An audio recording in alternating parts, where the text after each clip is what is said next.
Huwag na nating lagyan ng label. Masaya naman tayo kung ano meron tayo ngayon. Ako si Kim, 26 years old. 2 taon akong nagmahal sa isang lalaking nagngangalang si Dave.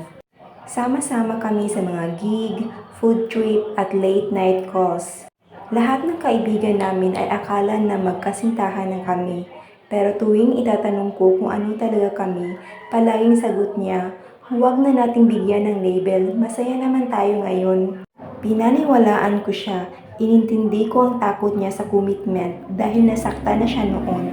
Kahit hindi niya ako ipinakilala sa kanyang pamilya or barkada, okay lang sa akin basta kasama ko siya.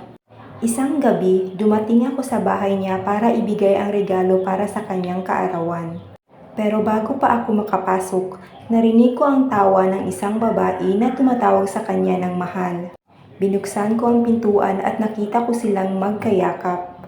At isang linggo pa lang ay nakita ko na ang kanilang engagement photos sa social media.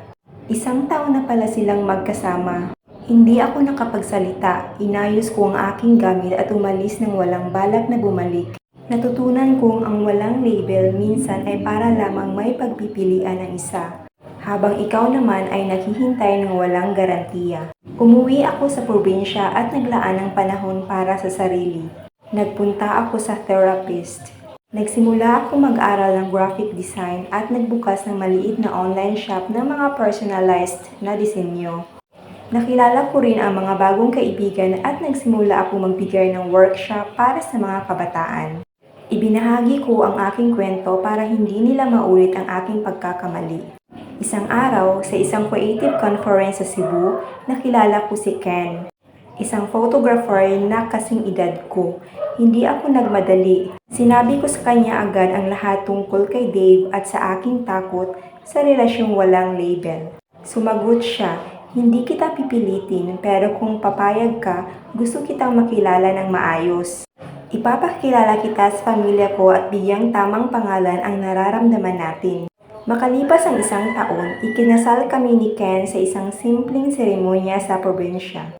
Pagkatapos ng kasal, nagbukas kami ng maliit na studio at pinangalanang Kreatibo at Tapat.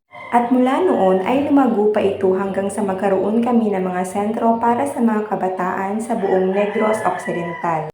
Tinuturuan namin sila sa mga kasanayan sa sining at mahalagang aral tungkol sa malusog na relasyon at pagpapahalaga sa sarili. Ngayon, 12 taong gulang na ang aming anak na si Luna. Mahilig siyang gumuhit at sumulat ng mga kwento para sa aming mga programa. Isang araw, tanong niya sa akin, Nanay, bakit mo tinutulungan ang mga kabataan?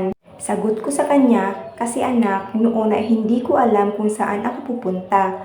Pero may mga taong tumulong sa akin para makita ang tamang landas.